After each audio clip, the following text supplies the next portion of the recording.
Hey, yo, fellow Legonians, fellow Brick fans, and also fellow Decepticons, fellow Autobots, fellow trans fans.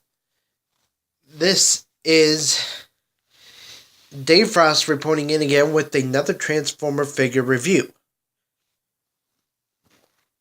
So this time it is Shockwave from the Transformers Generations Combiner Wars toy line and wave of products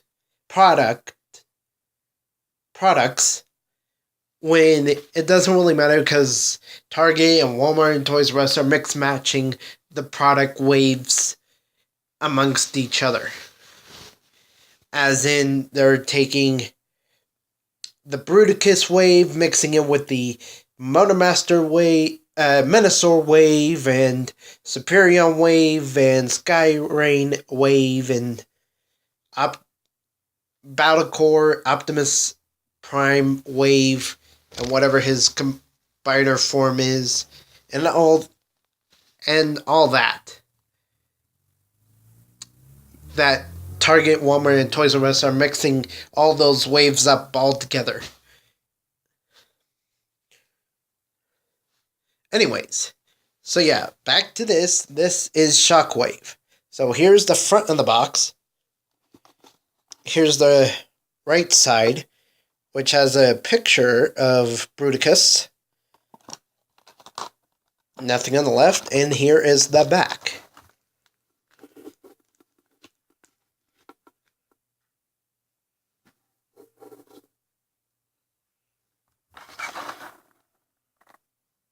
Where it shows a short bio saying the Decepticon scientist Shockwave, in this case, because it's talking about him, because he is the toy product in this.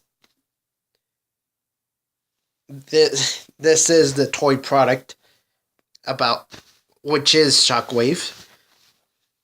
Anyways, the Decepticon scientist created Bruticus to pummel the Autobots.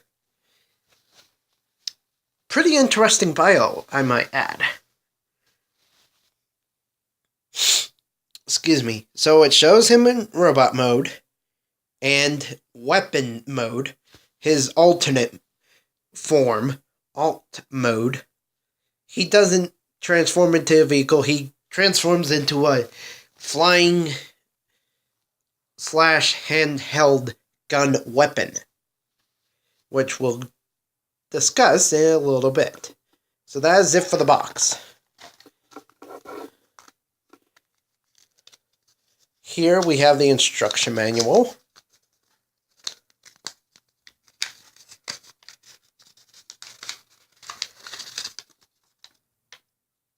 And it takes only 12 steps to transform him into weapon mode, whether that be flying or handheld, and also back to robot mode, which is just the steps to vehicle mode backwards. And he is meant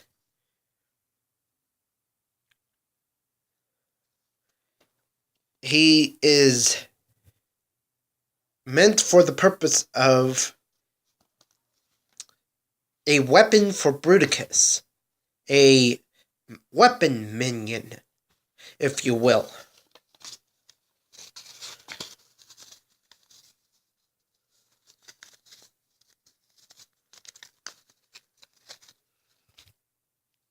So that is it for the instruction manual. Here is his card, which is just a pose of him in battle, I guess.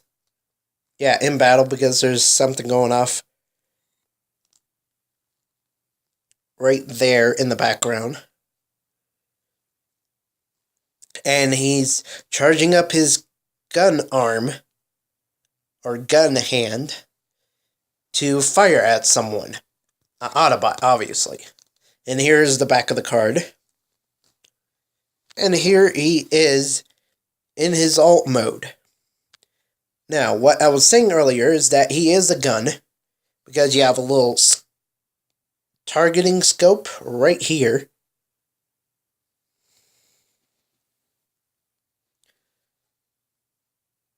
And here is his cannon part.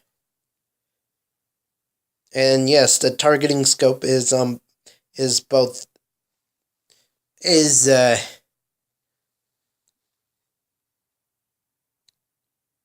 the same thing on both sides. Only it's got the built-in parts here that hold it up. And you cannot fold that down unless you're transforming him into robot mode. So here is the part where he's either flying gun mode or handheld gun mode. It's because of this. This is the trigger. How he's handheld by the bigger robots, Deluxe or Voyager, or even Combiner size class figures. Yeah, this is the trigger, what is used for him to be handheld. And you can fold it away so he can be flying.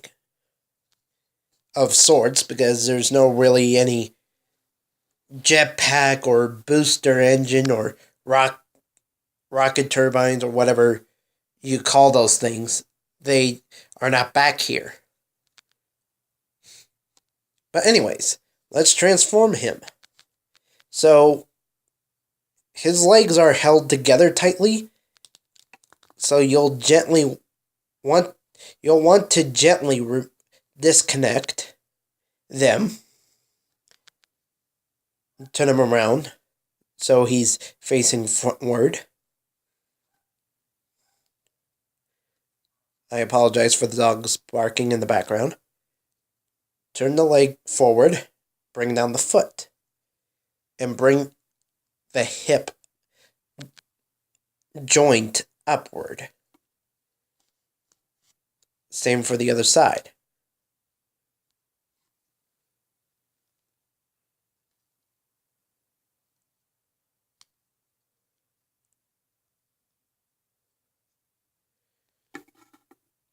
And that's halfway.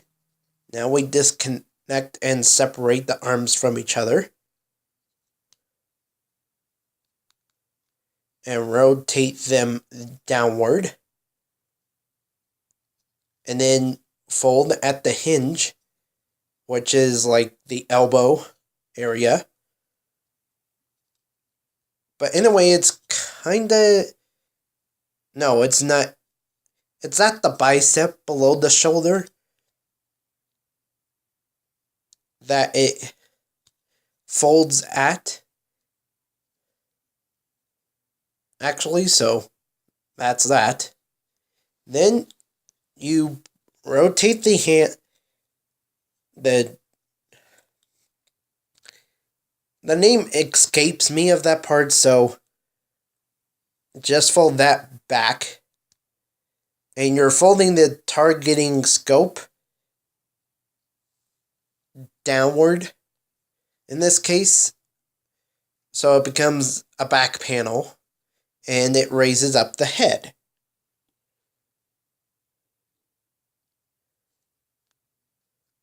So yeah, that's the targeting scope, just making sure you recognize that. That it's like this, so you bring it downward. And with this, you can either store it like that, or extend it all the way out, and fold it all the way down. And it clicks into place, but it doesn't connect to his back in any way, shape, or form. And that is Shockwave in robot mode. So,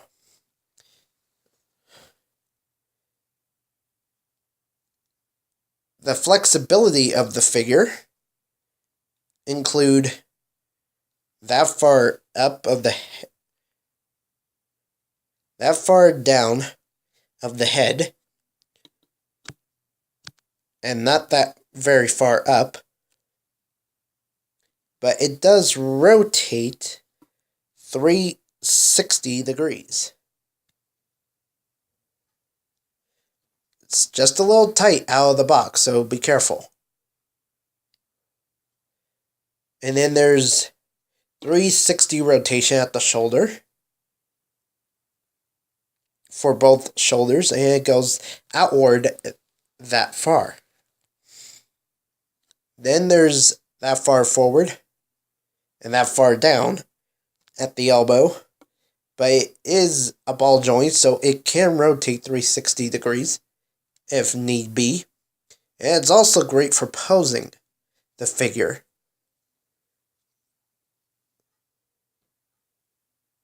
Lifting the arms up.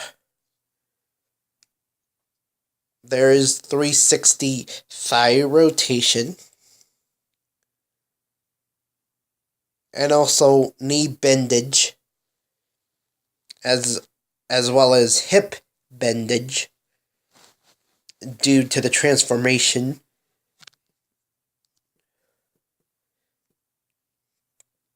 And I understand the foot can go all the way up due to transformation, but it does come off as tilting the foot. So you can bring the leg back and the foot forward. So he's tilting forward in a way.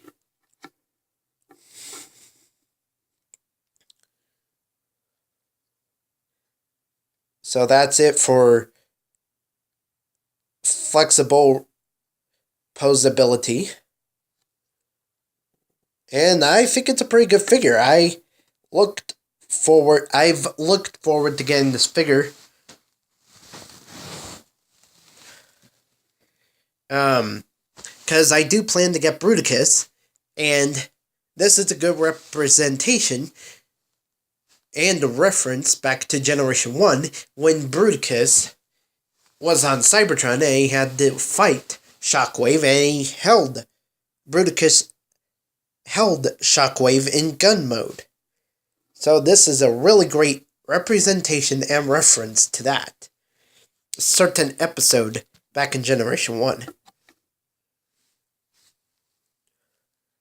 And of all the Legend or Legion scale class figures, I believe that Shockwave here is the only one that actually has a gun, because actually has a weapon of all the Legion scale class figures, because he has a gun for an arm. So he doesn't have a trigger finger, he has a gun arm. Little joke there. Anyways, that is it for my Transformers Generations Combiner Wars Shockwave figure review. So I'm going to wrap it up saying thank you all very much for watching. Please rate by liking, comment, share, subscribe, do whatever the heck else you want with all the videos here on Dave Frost, all the videos over on Dave Frost number 2, and also all the videos over on Mr. D Frost 2. And have a great night. Have a good rest of your week that finishes tomorrow and starts a new week on Sunday. And remember to go forth and build on, and #Blue Cup Nation.